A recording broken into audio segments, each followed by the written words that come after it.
Jadi saya mendampingi PIC-nya untuk bagaimana seharusnya dia mengelola orang, mengelola produk, ya, mengelola peralatan, perlengkapan, environment, semuanya. Dari Mbak Ayu ada ide nggak dari segi marketing pemasarannya gimana tuh kita hotel bisa memasarkan produk buffet hotel ke rumah gitu aja? Belum ada soalnya ya, belum ada ya. Wah, udah bulukan kita kalau sama Pak Ivan. Dari SD kita. Bayangin nggak Mbak Ayu? Jadi Mbak Ayu kalau saya itu ya sebetulnya nggak percaya Agung ini bisa masuk dapur gitu. Karena tuh Agung ini jagonya tuh di olahraga, di basket. Emang cocok tuh tangan biasa megang bola terus megang alat-alat dapur. Salah Pak Ivan, bukan dapur, restorannya. Restorannya ternyata ya, bukan dapurnya. Telinga Indonesia Podcast, The Real Story of Our Life.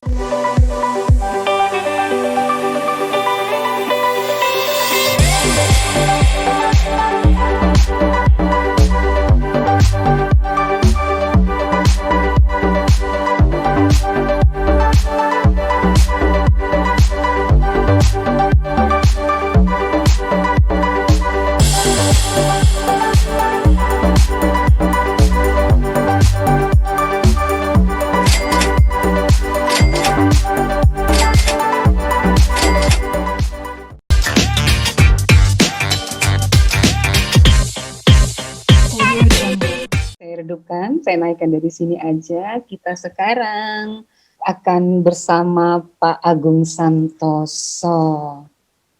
Pak Agung Santoso, apa kabar nih Pak? Pak Ivan, alhamdulillah. Nah sekarang antara dua sahabat yang sudah mumpuni secara bisnis, sudah memiliki kekuatan masing-masing, saling support. Nah, boleh nih Pak Agung dan Pak Ivan, kita boleh ngobrol-ngobrol bareng di segmen ketiga Virtual Tourism di Telinga Indonesia Podcast. Yang pertama kita tadi sudah bicara tentang Paramasanur dengan heritage yang indah sekali, masih tetap dipertahankan, dan turis-turis yang datang biasanya dari Eropa ya, yang sangat dengan keaslian. Nah, sekarang kalau kita bicara tentang resto, kita akan bertanya kepada Pak Agung. Kenapa sih kok bisa tertarik mengkonsultani bukan memiliki resto? Saya memang setelah lulus bareng SMA dengan Pak Ivan dari salah satu SMA di Setiabudi, itu saya memang langsung ke bidang yang saya tekuni sampai saat ini, yaitu bidang perhotelan. Memang sempat setahun saja di komputer setahun, tapi saya pikir kayaknya lebih cepat bisa kerjanya di bidang ini gitu. Jadi saya langsung ambil ke perhotelan dan saya ambil jurusan hotel manajemen, ya, jurusannya hotel manajemen. Tetapi saya sama sekali tidak pernah masuk ke hotel gitu. Jadi saya benar-benar berkecimpung di restoran saja dari mulai 1987 lulus itu langsung masuk di dunia restoran. Kebetulan yang pertama gitu saya masuk di franchise internasional Burger King. Itu yang pertama, tapi Burger King bukan yang sekarang. Yang sekarang itu udah owner yang kedua ya. Yang pertama dulu Gelail Group punya ya, Gelail Group punya itu. Tahun berapa itu, Pak? 87. Ya. 87 itu saya di sana. Nah, setelah itu ya terus berputar hanya ada di restoran saja gitu. Berkecimpung di restoran saja. Nah, saya mendampingi setup new restoran, development sistem operasional dan trainingnya, terus juga melakukan auditnya lebih kepada audit operasional, seperti yang saya lakukan di Preanger waktu itu di Bandung. Jadi waktu itu kita memang sudah ada, Preanger sudah punya sistem auditnya sendiri, dari apa tuh saya lihat ada kok certified juga memang. Tetapi waktu itu saya diminta untuk melihat secara operasionalnya, jadi F&B-nya, kitchen-nya, sama dining room-nya, gitu ya, coffee shop-nya waktu itu. Nah jadi itu setup new restoran, sistem operation training, auditnya, terus juga training-trainingnya tentunya. Nah jadi itu yang saya lakukan dalam skop kerjaan yang saya lakukan. Itu kurang lebih sama coaching ya. Jadi coaching itu lebih kepada langsung terjun di lapangannya, membimbing, mendampingi. Biasanya yang kita dampingi itu adalah person in charge-nya. Kenapa? Karena person in charge itu adalah kunci daripada usaha itu sendiri sebenarnya kalau di restoran ya. Jadi kuncinya sebenarnya itu adalah PIC-nya. Jadi saya mendampingi PIC-nya untuk bagaimana seharusnya dia mengelola orang, mengelola produk, ya, mengelola peralatan, perlengkapan, environment, semuanya. Jadi itu yang kita dampingi sampai dia bisa dilepas dan akhirnya dia harus bisa jalan sendiri. Jadi konsep saya adalah saya tidak ingin selalu mendampingi klien. Nah, justru yang saya harapkan adalah klien setelah kita selesai ya, proyeknya, biasanya 1-3 bulan selesai, itu dilepas, dia harus bisa mandiri.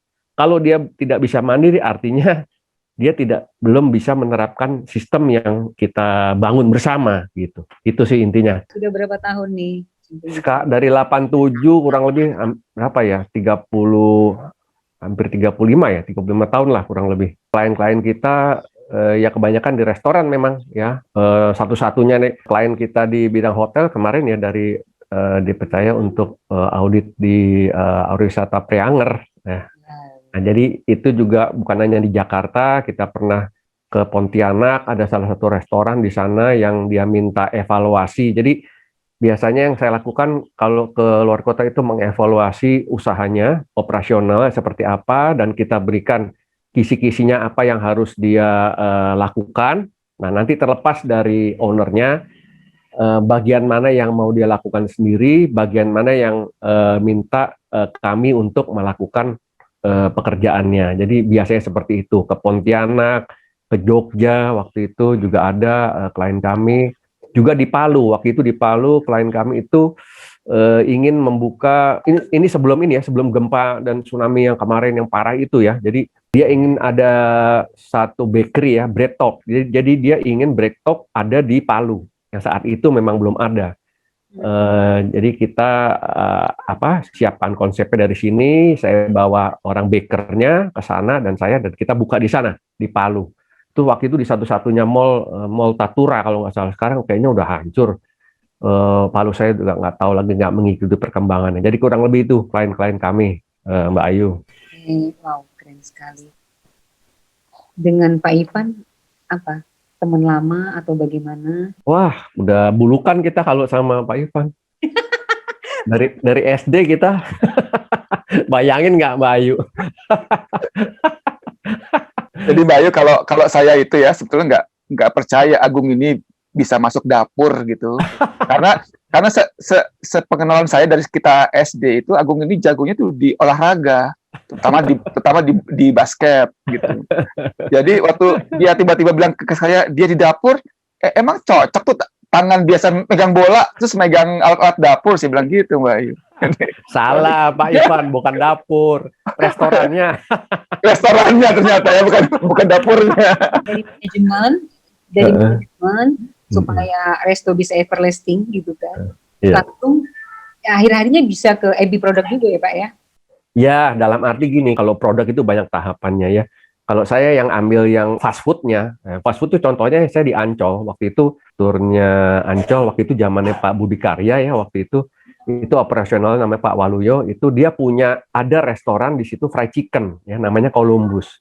Nah, tapi saat itu Ancol itu hanya sebagai pemilik tempat saja, operatornya orang luar gitu. Nah, dia punya pikir-pikir nih Pak Waluyo ini gimana caranya dia ambil alih. Nah, jadi sebelum si operatornya ini selesai masa sewanya, dia hire saya buka satu restoran fried chicken, ya, yang akhirnya saya mix, bukan hanya fried chicken, saya mix dengan produk bento. Jadi fried chicken dan bento waktu itu, kalau itu saya tangani sendiri, ya, karena kebetulan saya juga pernah bekerja di fried chicken multinasional di seluruh Indonesia. Saya pernah nanganin dari Sumatera sampai Bali juga. Ya, saya pernah ada outlet juga di Bali. Kita nanganin sendiri produknya dari kita. Jadi kita buat dan resipinya, ya kita fried chicken dan bento itu kita jual di Ancol itu, gitu. Jadi kalau untuk produk yang fast food saya tangani sendiri. Tapi kalau sudah masuk ke yang lebih jelimet, lebih tinggi itu memang sudah chef itu, bagiannya chef, karena chef itu yang saya ketahui dia bukan hanya sekedar membuat produk, tetapi juga harus dari sisi seninya. Nah, ini yang nggak bisa main-main nih gitu, karena udah ada unsur seni. Unsur seni itu mungkin juga nggak semua chef punya capable seni ya, karena itu ini sekali ya, apa namanya, ya betul nggak Pak Ivan ya, seninya itu setiap orang tuh beda-beda gitu, karena itu yang membedakan antara chef, karena menurut saya pengetahuan secara apa namanya tuh kalau sekarang tuh istilahnya apa, Van, sekarang lagi rame tuh gastronomi ya. Kalau gastronominya mungkin hampir semua chef itu hampir rata-rata lah. Tetapi kalau udah ngomong seni, nah itu tergantung gimana kreasinya dia gitu. Bagaimana dia mengetahui komposisi dari bahan, bentuk, ya rasa, ya detail daripada bahan, setiap unsur bahan baku yang dia pakai itu dia bisa memunculkan dalam menu yang dia sampaikan. Itu udah levelnya udah bukan saya itu. Jadi gitu, Bayu. Memang kalau di hotel itu kita ada dilema kan sebetulnya. Kalau di FB produk nih ada dilema. Seperti tadi Agung bilang, chef atau eksekutif chef itu sebetulnya setengah artis kan. Dia itu tidak hanya memasak aja, dia juga menciptakan produk kan. Jadi kadang-kadang kita sebagai manajemen dari hotel itu harus pandai-pandai menyelami jiwanya gitu ya. Kapan dia bisa berkreasi gitu, menciptakan produk FB yang sesuai jiwanya gitu. Kapan yang harus kita tekan, nggak boleh begitu gitu. Harus ada standar produk yang sebetulnya diperlukan untuk bisa melayani maunya tamu. Jadi kita harus balancing antara kreativitinya si eksekutif chef dengan selera tamu gitu. Kadang-kadang kita dorong kreativitas chef itu kepada tamu, atau sebaliknya kita paksakan, tanda kutip kita paksakan seleranya tamu kepada chef. Jadi ini emang kalau chefnya jadi kayak artis, kita pun sebagai manajemen hotel juga artis juga gitu. In terms of balancing antara tadi kan dua hal tadi gitu, creativity si chef dengan kebutuhan untuk memenuhi secara tamu. Itu yang pertama, Mbak Ayu. Kemudian juga memang problem yang kedua itu ke cost efficiency. Jadi kalau di FB product gitu memang risiko yang terbesar yang kita selalu harus cermati itu adalah waste atau terbuangnya makanan yang disiapkan oleh kitchen waktu men-serve tamu. Dan ini yang terbesar itu biasanya di breakfast. Ya, kalau di à la carte itu kan relatif karena dimasak sesuai permintaan, sesuai order, nggak terlalu berisiko. Tapi yang kita siapkan secara buffet gitu ya, secara besar, baik breakfast maupun juga di acara-acara MICE, di banket, itu di situ risikonya. Nah, ini memang lagi-lagi sebetulnya kayak art ya, Mbak Ayu. Kita nggak bisa terlalu strict kayak polisi ke teman-teman itu, karena ini kan industri jasa ya. Kalau kita sebagai manajemen terlalu kaku, keras, strict kepada teman-teman itu, nanti senyum mereka hilang kan? Padahal senyum itu yang kita perlukan waktu melayani tamu. Kita ini kan sekarang memang lagi masa prihatin ya, terutama di hotel ini kan prihatin ya, Gung ya. Jualan kamar agak susah, jualan FB juga susah gitu. Boleh dengar cerita nggak dari Agung itu, dari beberapa restoran yang Agung juga supervisi atau kelola gitu? Hampir 50% daripada usaha F&B itu banyak yang tutup gitu dan bangkrut. Itu nggak bisa dipungkiri ya. Tetapi kalau saya melihatnya justru anehnya nih, dalam tanda kutip, anehnya itu di dalam kondisi seperti ini orang tutup, tetapi kenapa ada orang berani buka gitu? Ini secara logika ya, secara logika kan agak nggak masuk ya. Orang-orang tutup, tapi dia malah buka dan rame. Nah ini yang saya lihat, kenapa kok dia bisa seperti itu. Nah, dari beberapa rangkuman yang saya lihat itu umumnya, pertama dia memang sudah punya kekuatan produknya. Artinya gini, dia punya spesial spesial produk yang dia jual, ya. Terus kedua, kalau dia tidak ada itu, dia buka cabang, entah itu yang lamanya dia tutup, yang pasti dia buka baru di tempat yang di area perumahan gitu. Itu yang dia lakukan. Ya. Jadi mendekati ke area perumahan. Mungkin yang dulu dia masuk di mall itu kan udah mati total yang di mall ya. Jadi udah sewanya itu yang paling tinggi ya, itu disewa di mall itu sebulan bisa 100 juta sebulan. Itu yang saya lihat ya, dan dia punya konsep outdoor gitu. Dan dia punya konsep outdoor. Itu tamu masih berani datang dan rame gitu. Saya lanjut dikit ya Bayu ya, boleh ini karena ini saya senang sekali di jawaban Agung ini. Mudah-mudahan kami juga dapat insight ya untuk di hotel. Jadi kalau Agung bilang tadi resto-resto yang sudah punya produk andalan, jadi dia sudah punya Brand. signature lah, dia udah punya signature produk. Betul. Itu langkah survival yang dia lakukan adalah mungkin cutting cost ya, efisiensi, Pasti.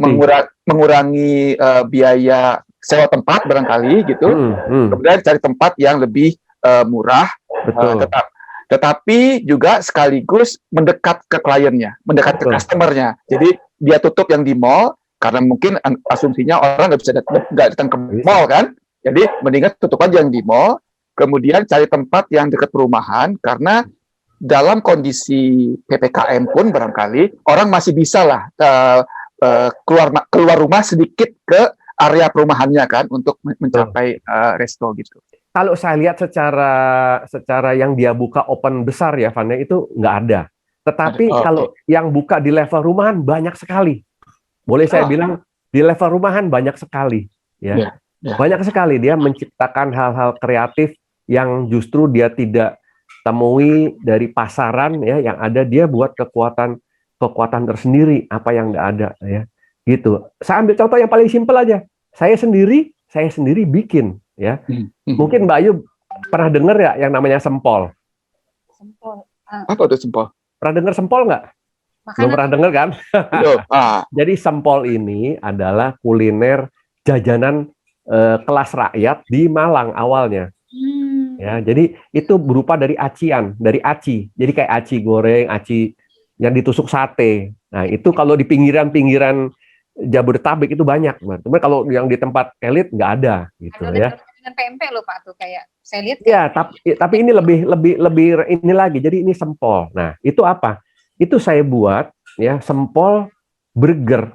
Jadi saya bikin sempol ayam burger. Jadi saya buat burger dalam bentuk bahan base-nya sempol, tetapi saya buat dengan lebih ayam, lebih banyak, dan itu jadi burger. Jadi kayak chicken patty. Gitu. Tapi ini saya klaim adalah sebagai burger chicken pertama Indonesia. Kalau saya klaimnya begitu, karena dengan bahan sempol ini baru saya yang buat. Nah, kurang lebih seperti itu. Dan banyak produk-produk yang lain dibuat seperti itu. Mereka kreatif sekali. Jadi dia melihat kenapa? Karena dia bisa potong kos banyak, ya, potong kos, dia potong marketing ininya, ya kan, markomnya segala macam, dia bisa jual di harga di bawah pasaran, dia bisa meninjau ini, ya, dia melihat. Nah, tinggal tergantung dari passionnya saja, ya. Kembali lagi kepada si orangnya ini, karena ada juga yang nggak ada passion, dia coba buat, ya akhirnya nggak everlasting seperti tadi yang Pak Ivan bilang, ya. Salah satunya, tapi kalau yang namanya bisa sustainable-nya tadi itu ada yang dia buka cabang, saya lihat buka cabang, tapi dia adanya sudah punya kekuatan produk, Van. Jadi bukan produk baru. Dia punya kekuatan produk, dia buka di cabang baru dan ramai sampai sekarang. Jadi menarik nih Agung, Bayu. Jadi menurut saya yang Agung sampaikan kedua itu sangat logik dan relevan ya. Jadi kalau kita mau dirikan yang baru ya, invest yang baru, betul Agung bilang, cari tempat di perumahan dan menunya menu rumahan.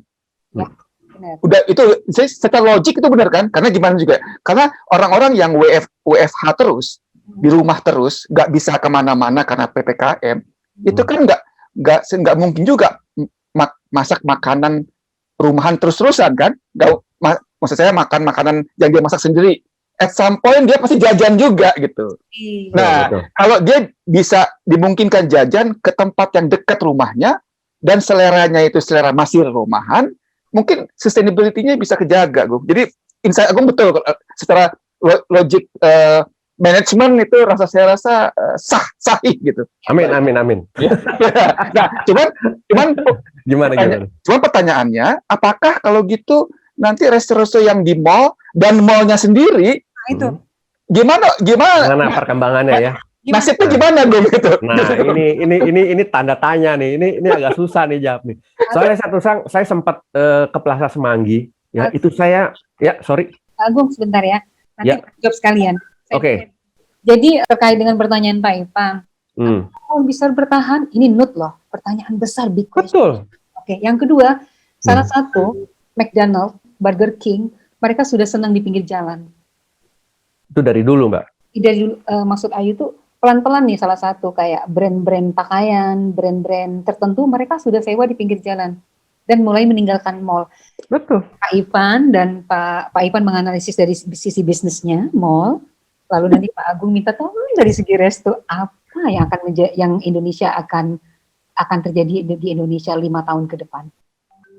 Wah, ini saya nggak berani jawab seperti itu ya, tapi saya lihat gini. Jangan Saya takut terus terang prediksi. enggak, ya gini, artinya gini, saya terus terang di 2 tahun lalu itu saya efektif, totally saya fokus di konsultan dan coaching ini. Tapi selama 3 tahun itu saya masuk keluar mall, karena kebetulan yang saya tangani itu restoran itu khusus dia adanya di mall besar, Kokas, di CP, Kelapa Gading. Jadi saya tahu persis bagaimana kondisi mall pada saat sebelum pandemik ya. Saya kaget terus terang 2019 di akhir-akhir itu udah mulai agak sedikit kendor ya. Saya masuk Plaza Semanggi, saya kaget sekali. Buset, sekarang kayak begini kondisi mall ya. Serba tutup semua gitu. Saya lihat terutama dampaknya memang yang di luar F&B ya, itu udahlah nggak bisa bersaing dengan yang di luaran online ya, itu sulit gitu. Nah, tetapi kalau yang restoran ya seperti tadi Mbak Ayu bilang kayak misalnya McD, Burger King, itu rata-rata mereka kalau di mall selalu ambil yang depan. Itu adalah strategi dia selalu, karena memang prinsipnya namanya fast food ya, itu harus aksesnya yang penting gitu. Jadi walaupun dia di mall, dia di tempat di satu yang bisa langsung pintu keluar. Kalau toh mallnya masih udah tutup atau apa, dia masih bisa buka. Malah ada yang diperbolehkan sama mallnya dia bisa buka 24 jam karena itu adalah benefit tersendiri kalau usaha F&B bisa 24 jam ya kan. Jadi bisnis hour-nya lebih panjang. Nah, jadi kalau dari sisi dampak ke depan agak susah memang. Karena saya nggak tahu, saya ngelihatnya hanya di Indonesia kayaknya ya yang restoran-restoran banyak di mall itu, kalau nggak salah nih, betul nggak Pak Ivan, tolong dikoreksi, itu hanya di Indonesia gitu. Kalau di luar-luar tuh rata-rata yang namanya restoran ya independen, berdiri sendiri, karena orang mau makan itu datang mau makan, bukan datang mau belanja dulu baru makan. Itu karakter orang Indonesia gitu. Iya. Itu nggak gitu? Iya, Agung. Ini menambahkan aja Mbak Ayu ya. Jadi kalau saya nggak salah pengamatan, konsep mallnya Indonesia itu konsep mallnya Asia sebetulnya. Asia ya. Jadi gedungnya besar, masif gitu, dan semua ada. Ya, sebenarnya kalau kita lihat di Eropa maupun di Amerika itu kan mall kan nggak besar-besar. Dia istilahnya kalau di Eropa itu atrium dia istilahnya, bukan mall.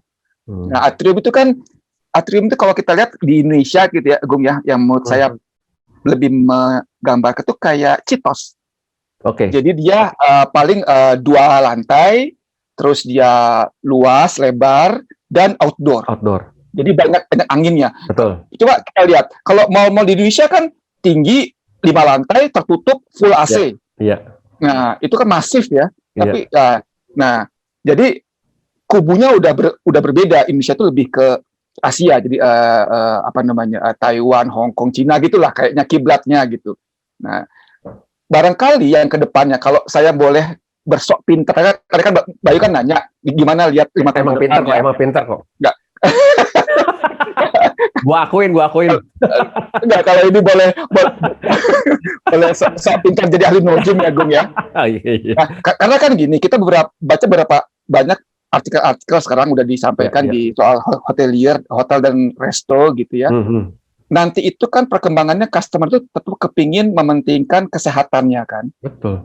Nah, salah satu kesehatan yang bisa kita sediakan itu adalah tempat premis yang outdoor tadi.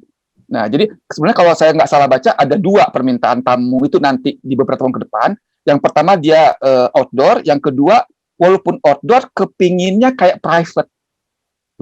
Nah, barangkali 2 ini yang harus diadopsi oleh teman-teman properti ya, pemilik mall atau resto gitu. Konsep-konsep ini yang barangkali harus dikejar, bukan disediakan lah gitu ke depan. Jadi lebih terbuka, angin lebih banyak, kemudian jarak antar meja itu juga jauh. Kalau bisa kita bikin kayak sekat-sekat gitu, seakan-akan dia berada di tamannya sendiri gitu. Jadi barangkali ke sana. Terus juga toko-toko itu Agung bilang tadi mungkin nggak terlalu dicampur sama resto gitu ya. Atau kalaupun dicampur di buildingnya sama tapi menghadap ke arah yang berbeda gitu.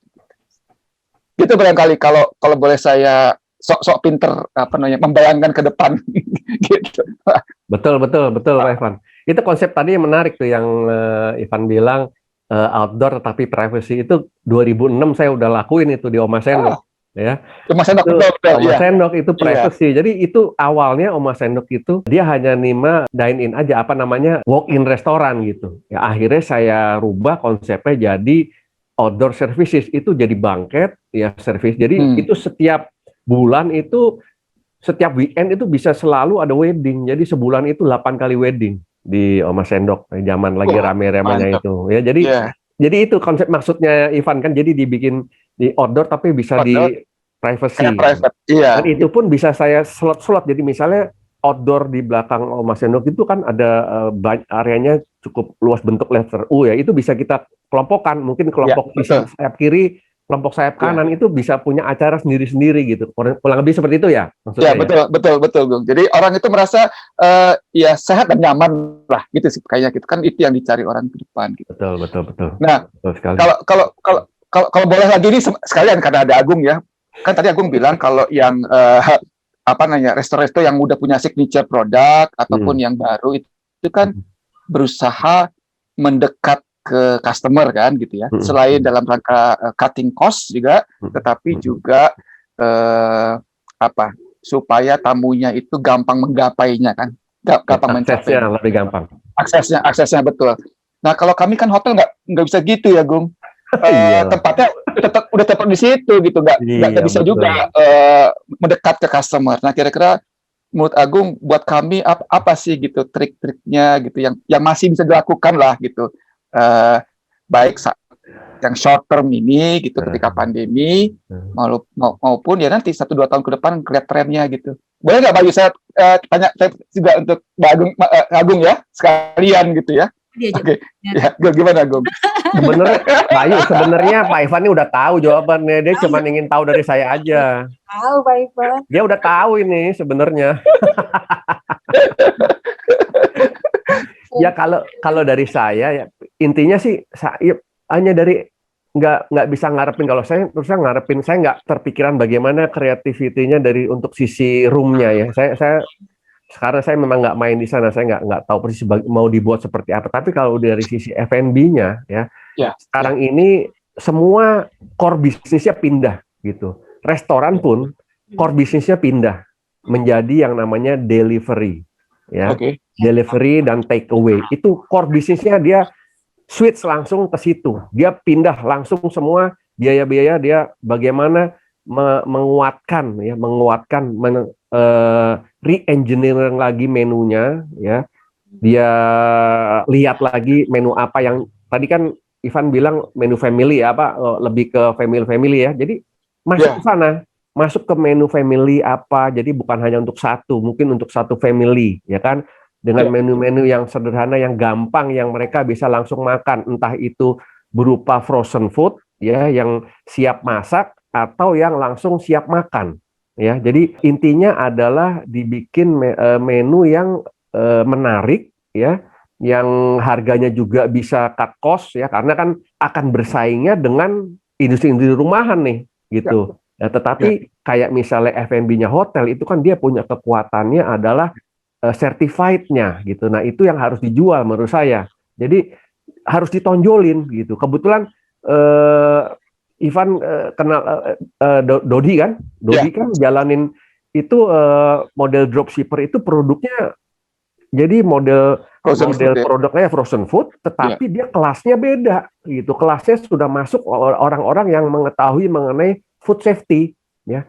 Nggak ada saya lihat yang food product yang dibuat yang sudah HACCP itu baru saya lihat baru produknya dia gitu. Nah, itu menjadi satu poin lebih. Tapi kalau kita dapat target pasarnya yang tepat, itu rame gitu. Tetapi kalau kita salah masuk ke pasarnya, ya tentu dia nggak akan lihat, pasti dia akan lihat mahal. Kenapa? Karena agak susah ya levelnya foodnya di hotel mau kita turunin ke levelnya perumahan agak susah ngejarnya gitu. Tetapi yang harus dilakukan adalah menonjolkan kekuatannya gitu. Itu dengan mencoba meminimalkan cost-nya setekan mungkin, ya.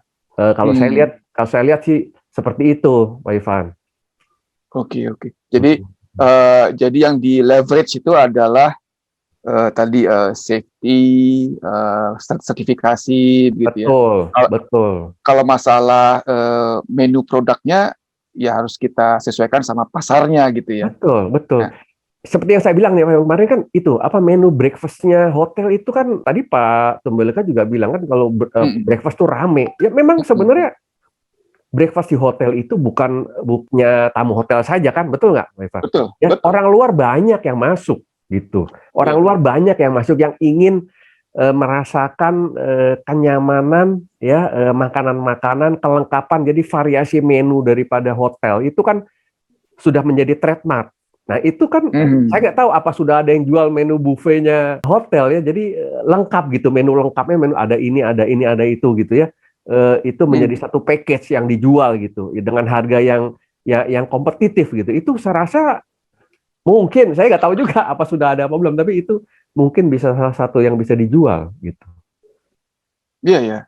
Menarik juga. Jadi kalau Mbak Ayu, kalau kata Agung, yang pertama tadi cara jualnya delivery dan take away, karena orang memang dibatasi pergerakannya kan ya, jadi nggak bisa datang ke outlet kita gitu. Yang kedua, leverage kekuatannya, seperti bahwa sertifikasi sehat dijamin segala macam begitu. Kalau ada teman-teman hotel yang bakal hotelnya hotel syariah, maka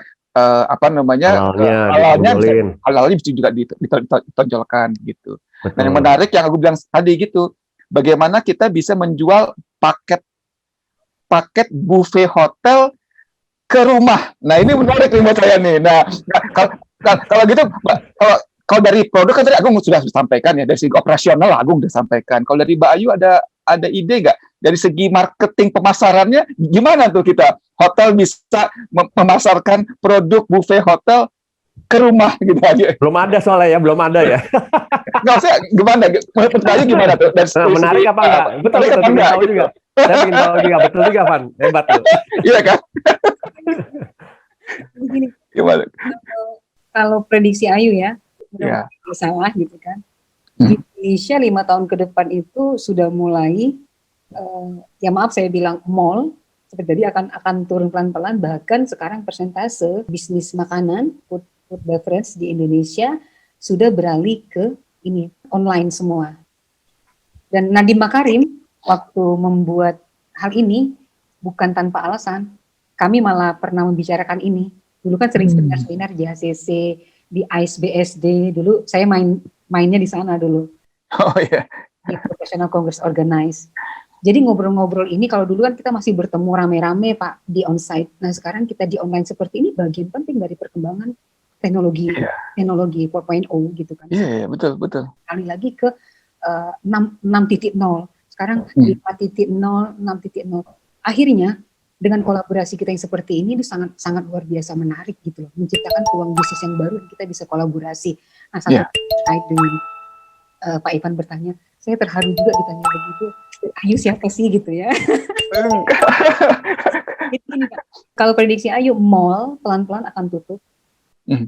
Mall harus mulai mengganti menjadi outlet-outlet kecil dan teman-teman ojek online akan memiliki pangsa pasar yang baru. Mereka tetap menitik beratkan menjadi apa tradisional atau apa ya tetap memakai gaya lama, gaya original, mereka akan ketinggalan.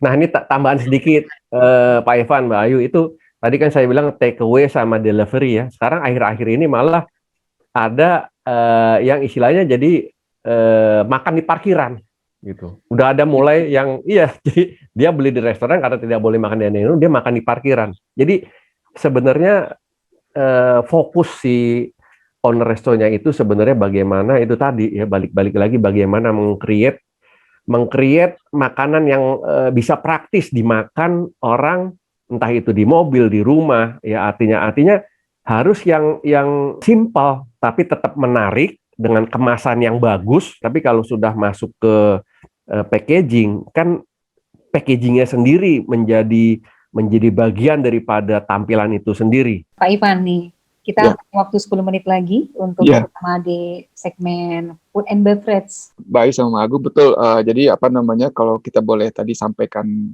tadi ya, berangkatnya dari signature produk, kemudian presentation-nya sedemikian praktis, higienis gitu, sehingga customer itu nggak repot lagi gitu ya. Dia mau santap di mana aja bisa, di rumah, di jalan, di parkiran, di mana gitu. Harga harus kompetitif gitu ya. Jadi istilah kerennya produknya makanan bintang 5, harga kaki 5 kali gitu. Itu betul. Betul, Pak Ivan. Saya di luar itu ya, saya juga sempat bikin cloud kitchen. Saya bikin webinar cloud kitchen ya, karena sebenarnya cloud kitchen waktu saya 2019 waktu itu di pertengahan saya bikin webinar mengenai cloud kitchen itu memang kalau di luar itu semua orang arahnya ke sana. Jadi pebisnis itu karena diprediksi itu ke depan itu arahnya kepada cloud kitchen. Apa sih cloud kitchen itu? Ya intinya adalah dia hanya melayani take away aja. Gitu aja intinya. Gitu. Dia tidak ada dining, dia cut cost di dining, dan dia seperti tadi Ivan bisa masuk ke, dia nggak perlu ada di lokasi level 1 di pertengahan kota, dia masuk justru di perumahan yang seperti ada sekarang. Ya kan? Cloud kitchen sekarang banyak di daerah perumahan-perumahan itu sudah banyak dan berjalan gitu. Tetapi memang kalau saya kasih ini sedikit, sebenarnya untuk Indonesia tidak sepenuhnya seperti itu. Mungkin kalau di luar iya, kalau di luar mungkin iya. Tapi kalau di Indonesia itu rasanya orang kita masih seneng ngumpul-ngumpul. Nah, itu satu keiniannya ya, khasnya yang nggak bisa dihilangkan dari orang kita tuh. Community ngumpul itu nggak bisa dihilangkan, dalam arti nggak 100% cloud kitchen itu akan sukses keras ya, tetapi pada saat-saat tertentu tetapi masih orang-orang kita tuh masih butuh itulah community-nya masih senang ke situ gitu. Iya. Ya Gung, jadi mungkin limited kumpul-kumpul gitu kali barangkali. Ya betul kurang lebih begitu, betul. Gitu ya. Nah, tapi kembali ke tadi, kalau kepinginnya adalah produk bintang 5, harga kaki 5, ini kan supaya dia bisa efisien, itu kan nggak bisa semua ditanggung sendiri kan ya. Harus ada kolaborasi nih beberapa dari sektor. Supplier. Dari suppliernya, dari hotelnya, dari Gojeknya barangkali. Jadi supplier, logistik, operator itu semua harus kerja dalam network komunitas yang bukan transparan, yang fluent lah gitu, yang menguntungkan. Yang menguntungkan dan lancar itunya perputarannya itu. Nah, gimana ya kita membentuk itu? Itu kan easier said than done ya. Itu kayak gitu-gitu kan. Ayo kita sama-sama. Tapi begitu pas ngerjainnya ada yang gue nggak mau ini nggak mau ini. Nah, bagaimana kita membentuk suasana kolaborasi yang masing-masing pihak tuh merasa ingin berkontribusi untuk kebersamaan itu. Nah, itu gimana, Gu? Gimana? Mungkin kalau Agung mungkin Mbak Ayu malah yang bisa kasih itu gitu. Gimana? Bayu dulu deh, Bayu dulu. Baru nih, Pak Ivan. Jadi gini, Ayu pernah coba dan Ayu menjalankan marketing communication itu dengan cara yang sangat sederhana. Mungkin talenta yang Ayu punya itu tidak usah dibuat-buat gitu. Tidak murah, nggak usah. Karena begitu kamu jujur, kamu berdua, energimu sudah menyampaikan kebaikan itu, circle-nya udah dapat, Pak. Itu boleh bahas dari sisi spiritual juga. Ini nggak ada Mas Marius ya. Kalau ada Mas Marius kayaknya lebih kece. Pak Marius ya, Mas Marius ya. Iya betul. Kita bahas dari itu. Nah, kan itu kan jadi kan kita kumpul itu kan komunitas. Tadinya kan kita kan ekosistem artinya dari vendor, value chain-nya kan dari vendor ke produser ke seller kan, itu kan ekosistem tuh, value chain. Pan kalau sama hub ada beda nggak sama hub? Sekarang kan lagi rame hub. Kalau hub itu beda ya? Cuma dia kumpul aja, Gung. Tapi kalau dia value chain itu kan dia dari vendor bikin ke produser meng-create value, dia jual lagi ke seller meng-create value lagi. Value chain. Nah, ini barangkali kita rubah nih dari ekosistem, rubahnya ke komunitas. Ya. Dari segala sesuatu yang dengan perjanjian, jadi kepercayaan. Nah, itu penting banget untuk masyarakat Indonesia. Karena masyarakat Indonesia itu adalah dari dulu sampai beberapa tahun sebelum ini, itu adalah masyarakat yang low trust society. Nah, dengan pandemi, kerjasama lewat virtual, itu kita mau nggak mau berubah ke arah high trust society. Nah, kenapa itu dimungkinkan? Kan prinsipnya komunitas kan saling bantu ya. Prinsipnya ekosistem itu saling perjanjian, jadi hak dan kewajiban. Nah, di ekosistem, ketika salah satu pihak itu tidak melaksanakan kewajibannya, maka mereka pergi ke pengadilan kan, berantem lah, dihukum lah gitu ya. Sementara kita komunitas, ketika salah satu tidak bisa, bukan tidak mau ya, tidak bisa melaksanakan kewajibannya, dia minta tolongkan ke anggota yang lain. Jadi langsung ada ganti gitu, karena kita komunitas, kita bukan ekosistem, kita nggak diikat oleh perjanjian, kita diikat oleh kepercayaan saling bantu. Jadi lebih flow, lebih mengalir gitu. Betul. Menarik. Kenyamanan di sini. Iya kan? Kayak sebenarnya ada satu spiritualnya lagi loh, Pak. Kalau ini segmen ini bisa jadi 2 jam kayaknya. Gawat. Udah lebih. Gawat. Jam 11.45. Gila kan? 11.45. Oke, silakan. Ya, terima kasih Mbak Ayu dan Agung. Jadi kalau kami dari hotel gitu ya, yang kebetulan saat ini menjadi pelaku bisnis yang terus terang terdampak ya dengan pandemi ini gitu. Diskusi semacam ini, tukar pikiran, inputan itu merupakan kayak dapat air mineral dingin gitu di tengah gurun pasir gitu ya. Karena terus terang saja kalau kami harus pikir sendiri itu pasti susah, karena orang yang sedang dapat pressure terus mikir sendiri itu pasti susah banget dapat jalan keluarnya. Betul. Nah, ketika kita rela membuka diri, diskusi dengan orang lain, insya Allah ada aja jalannya gitu. Dan kami berterima kasih Mbak Ayu sudah bukakan pintu itu ya, komunitas melting pot tadi yang istilah yang udah kita ketemukan tadi terakhir itu barangkali menjadi cikal bakal society kita sama-sama, di mana semua komponen pelaku bisnis itu bisa bergabung menjadi satu di komunitas itu, meninggalkan ego sama-sama, ego masing-masing, tapi memajukan keuntungan bersama. Iya. Jadi kita nggak perlu lagi gontok-gontokan, bikin aturan-aturan yang strict gitu, tapi justru kepercayaan itu yang membuat semuanya menjadi lancar gitu, dan murah juga. Jadi sehingga semua pihak diuntungkan. Gitu. Barangkali gitu Mbak Ayu dari kami ya. Terima kasih banyak. Ya, Pak Agung boleh. Iya. Jadi sebenarnya kalau secara nggak kita sadari sebenarnya kita semua mengalami apa yang dialami sama Mbak Ayu juga sebenarnya.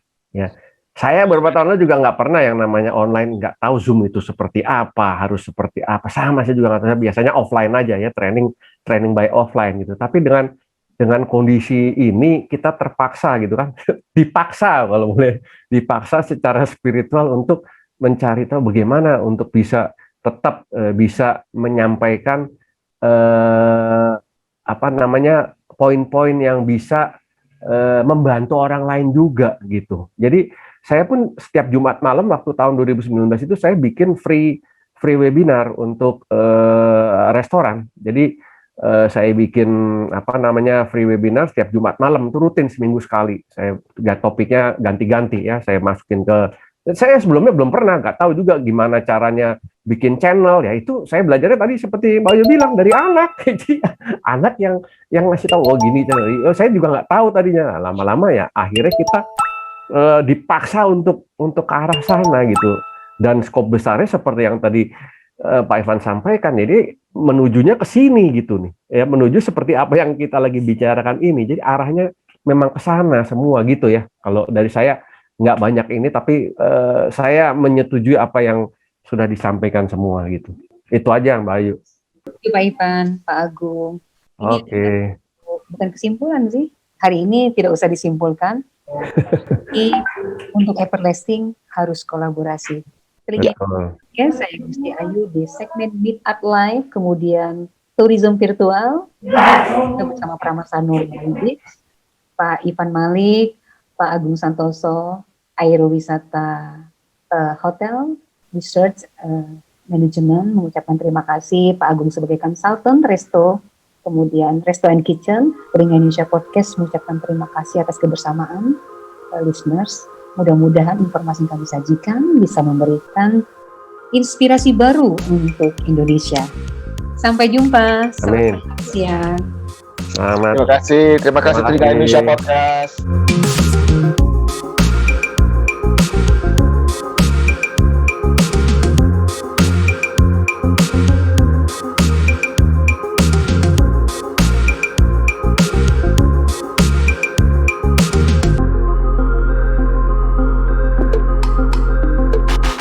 Telinga Indonesia Podcast, The Real Story of Our Life.